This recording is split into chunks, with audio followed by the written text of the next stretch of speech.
Well, today the Indian Army presented to the world living proof of Pakistan's plan to bleed India through 1,000 cuts and giving the game a way of exactly how they function, just how inhumane they are and how they think nothing of arming young men and sending them across the border into India to die. Proof of all of that was this terror foot soldier, Ali Babar Patra, who was captured alive by the Indian Army, a 19-year-old terrorist who was taken in by the Indian security forces in a 10-day-long counter-infiltration operation in Uri. Babar is now singing in custody, indicting his trainers and handlers and giving away the full plan of how Pakistani officials, the Lashkar-e-Toiba, and serving Pakistani army officers took advantage of his extremely modest means and the situation he found himself in after losing his father to bribe him, to lure him with a mere 50,000 rupees, train him in a camp and send him on a terror mission. He has admitted that he is a member of Lashkar-e-Taiba. He was trained by that outfit. He claims that he was informed by his handlers, by the group, that he is to drop a supply in the area of Patan. You're watching the News Hour at 10, debate number 2 on Times Now, Super Prime Time. To put this in context, Pakistan is the country that never loses any opportunity. Let me, in fact, first introduce my panel. Colonel DPK Pillai, defense expert, Brigadier Haris Nawaz, defense expert, joining us from Pakistan, and Abdul Samad Yaqoob, spokesperson of the Tehreek-e-Insaf Pakistan, the party in government in Pakistan. But Colonel Pillai, this is hardly a surprise because over the years, it has been a Pakistani tactic to use the cheapest manpower possible, the dispensables as it were. The problem, though, is that how can the same country then talk about human rights violations in India on international platforms like the UN? Colonel Pillai.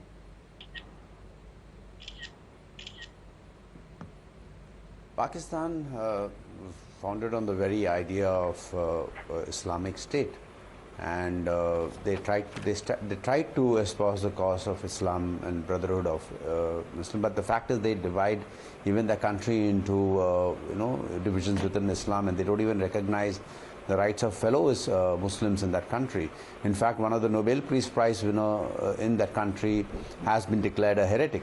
So when they preach to us about human rights, we should just laugh it away, because definitely they don't know what human rights mean, because they don't recognize the equivalence of even fellow Muslims in their own country, forget about other minorities. And the manner in which they lure young people, we have Mr. Patra, who's been captured alive. We had Ajmal Kasab, who was also from the same place, again bribed about $4,000. He was promised, his father sold him for that kind of money. And we had captured him alive. He'd come dressed. In fact, we recall that the president of Pakistan had said that it's a Indian ploy, and it was a rocky sajish, the kind of plots that they said. But the fact is that very soon, and the Pakistani state actually whisked them away. And that boy also was a criminal, poor boy from a poor background, just the way Patra was, from an absolutely poor, widowed mother with an adopted sister. So there wasn't really anything to look forward. And these guys are exploited because the Pakistani state recognized it's easier to sell religion, it's easier to sell the idea, because that's something that Zia-ul Haq drove the country. I recall in our childhood, we looked up to the Pakistan. Pakistan was far ahead of us in their plays, in culture and everything. In the Pakistan that we saw in our childhood was a different Pakistan than the Pakistan that Zia-ul Haq, before he crashed in that in the C-130, and the Pakistan that he left behind was absolutely different. And that they realized from having handled that issue in having taken on a superpower in Russia, leading the collapse, and they realized that it is much easier to play the victim and be the villain at the same time. And play the victim and use little boys of democracy and victimize them really by turning them into terrorists. So let me ask you this, Brigadier Haris Nawaz. Didn't Ali Babar have rights? Isn't he human enough to have rights? Why should he have to die for a meager 50,000 rupees by Indian bullets? You see, the point is, let me tell you one thing, why Pakistan should do it. We already know that India will carry out some state drama like Uri, Pathankot, Pulwama to malign Pakistan, because India has been really embarrassed, not only in the United Nations, but also on Afghan situation, because your line is cut, your contacts are gone. So, Brigadier Haris Nawaz, just to be clear, you are saying that this man is not your citizen. At the outset, you are saying he is not a Pakistani. Yes, and I'll give you the reason. Because what India has So what done if I was to show you the kind of stores that have been recovered from him and the guy with him who was killed, which have Pakistani markings? I know all the things. What Indian RAW has done it. They have captured during the this 9/11. They had taken one plane of Pakistani national boys to India. All Kalashnikov, all grenades, all explosives are openly available in Afghanistan in the market which people have bought it. And you keep bringing in those boys and make them target and show Pakistanis. Ajmal Kasab. No, wait. Indian. So you're saying that we have flown in a plane load of Pakistani boys who we then show as captured terrorists. Yes. And at the same time, we have shopped in your markets for your grenades and your AKs. Absolutely. And we have brought them back. This is a known fact, and your Deval, Mr. Deval, your RAW should know it, and please ask them, they'll tell you what they have done it. And we had reported to Americans also at that time. When Tehreek-e-Taliban people were there, you captured them, you took them to India, you kept them in the captive, now you put them as a green fodder or explosive for them. Colonel Pillai, which wing of the RAW deals in this kind of operation, where we are flying in plane loads of Pakistani boys and then go shopping for grenades? Of course. This is not RAW. This is a Bollywood movie script that Brigadier is writing. Brigadier Saab has written a script for a movie which will be a super hit in Pakistan. If you remember, even the president of Pakistan had declared that Ajmal Kasab is not their citizen, and it's a state living in constant denial. It denies, and everything is attributed to India. You've seen this right from the birth of Pakistan. Anything that happens in Pakistan is attributed to the RAW ki sajish, and it's a foreign hand that it's a favorite thing to blame India for everything. But if you read the Congressional Committee's report, which has just been released 2 days ago, you'll find that Pakistan has expertise. Just like we have multinational companies and we have local homegrown companies, they create a brand of terrorists which are capable of operating not only within their own terrain. In their own country, they have their own terrorists against their own local population, against the Shias and others. But they also have India-centric terror groups, and then they have international terror groups which operate in, like you have that Rana, who is now to be extradited to India for his role in. Biden has just cleared his extradition. He was a Canadian. That is perhaps their version of indigenization and make in Pakistan. However, the quality seems very, very suspect considering Abdul Samad Yaqoob, that this boy, and understandably so, what kind of a terrorist, what kind of a fighter would you be after 3 weeks of training? He's 19 years old. He's a class 7 dropout. He doesn't know his left hand from his right. And then you send him across. When he saw the patrolling party, he literally begged to be spared.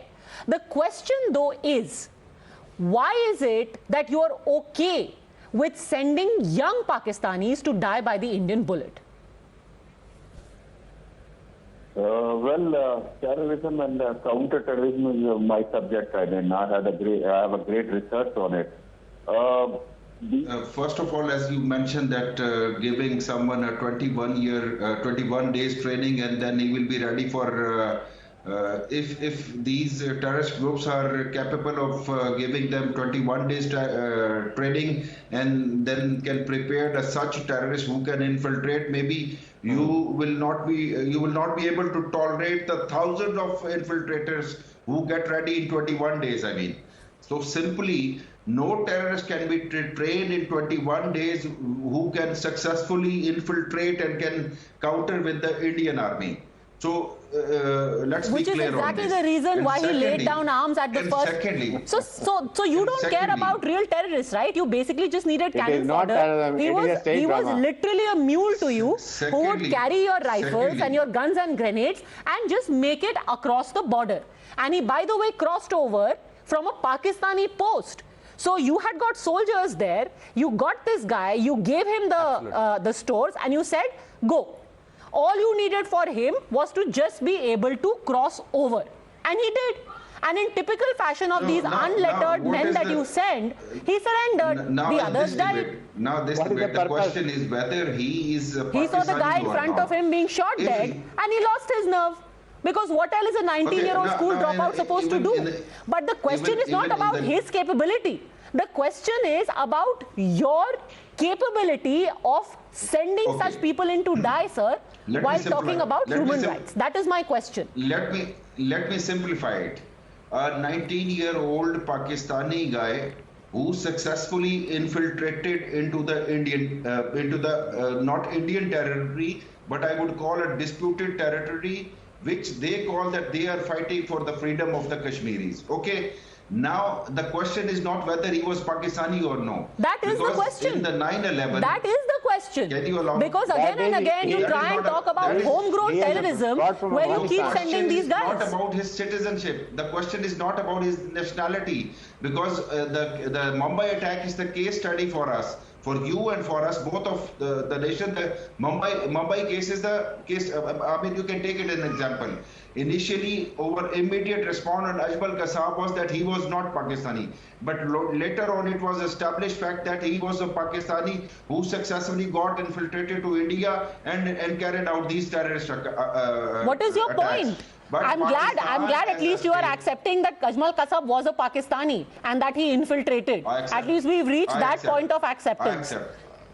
And I have a doubt that if this 19-year-old guy who successfully infiltrated in Kashmir, I am not the one who is going to disown it, because I don't know the facts, because now you have accused someone That is who mighty brought generous out, of you, him but on you the still media. haven't answered the This question. need to be- Why this do need you to be keep established. sending across people to die for just Yeah. 50,000 Yes. rupees? Now this is the question. You've got Now crippling this is the- poverty, let sir. me finish. Now Instead allow of me. trying to help is those the people, appropriate- why are Now you this is the harvesting appropriate them? question. You are literally Now you have harvesting asked a human relevant beings. question. Now you have asked a relevant question that whether we are sending these terrorists. No, I categorically deny it that these are not state sponsored. So who is If sending some them? terrorist, okay, who are killing our army? Can Who you is sending answer them? that One day who are Ali killing in Babar the- woke up in his village Why and he our said, army I troops are- must why go our to soldiers are Baramulla. being killed? And then he walked to Who the are killing closest them? mall in Bahawalpur and he said, can you kindly give me 7 AK-74 rifles and 80 grenades because I must go to Baramulla. And let me So tell the you, terrorists who I- are working against us, I mean, who are fighting against us, or who are killing our soldiers, from where they are getting the ammunitions? This Okay, is Colonel irrelevant Pillai, could you question. answer that? Because you have the esteemed politician saying, look, we are also victims of terror. We also have our own Ali Babars occasionally who train in Bahawalpur and then they come and attack us. That's very... Absolutely. They have three versions like the reporters just said. One is for their internal issues, and I can't but help pity a gentleman. He speaks for the party that is in power. He can't really accept it. Many Pakistanis privately would acknowledge that they are really worried for the state of Pakistan the way it is today, that they are confronted. It was definitely not the state that was envisaged as a haven for people.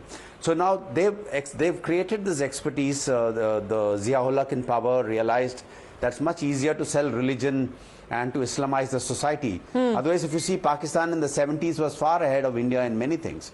You know, they were a very sophisticated society. In fact, we remember watching Pakistani plays and their sense of culture and their sense of and look at the way they've actually degraded after this Islamization. And this is the problem that exists with this society, which is capable of much more. You know, I feel sorry for all those brothers in the army that don't have said they are to good feel sorry, my officers. They dear. should have been in the Indian army. They would have risen very high and they would have had It's Brigadier Nawaz. sad state for Brigadier Nawaz. the society. At 19, our boys are in the academy. They're on their way to becoming gentlemen officers.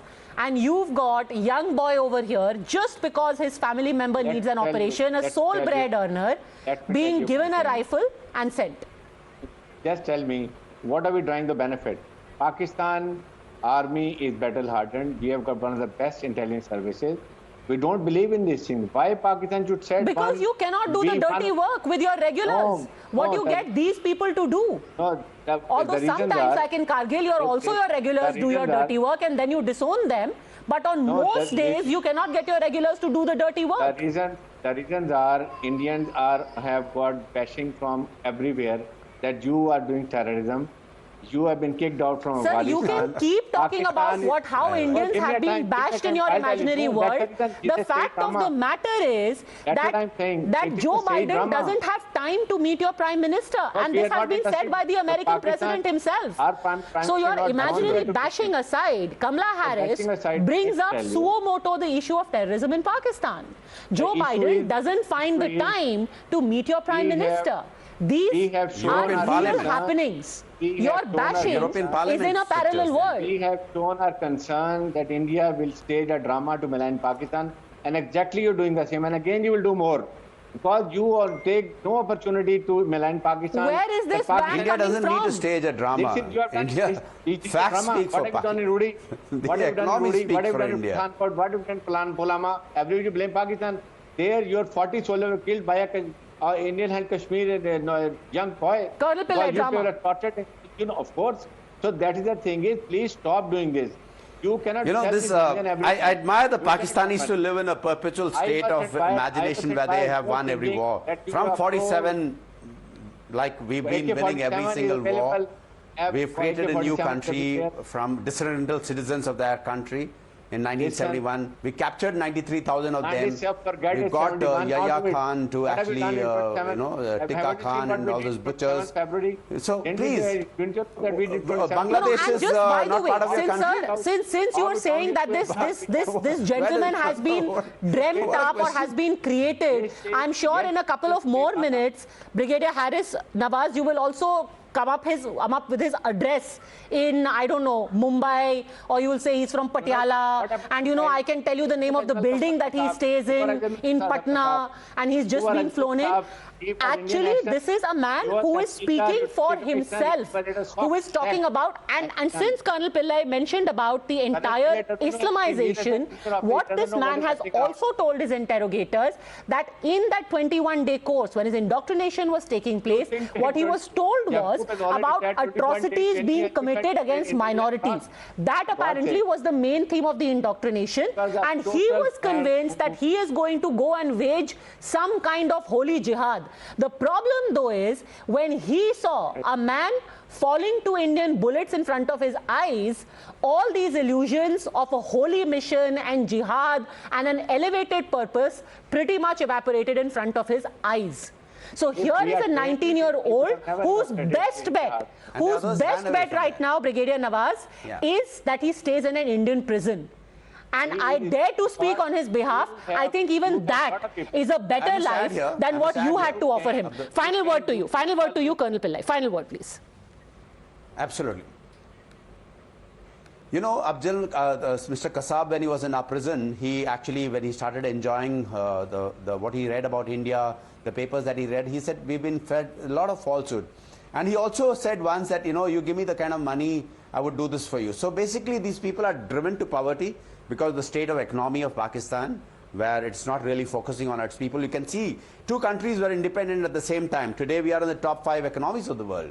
Ours is a $1 trillion economy. Our education, our exports are into the software companies. Our business houses are multinational truly. And what is that Pakistan really exports? It's just from Europe, from Hamburg to Adelaide to anywhere in the world. Irrespective of this crossing swords that India and Pakistan keep doing, the fact still remains that there are people like this 19-year-old Pakistani boy, even he deserves better. The only thing we can say at the end of the day, here's hoping that at the very least you will go back and give his family that 50,000 rupees that they need and which you promised to him. Thanks very much for joining me.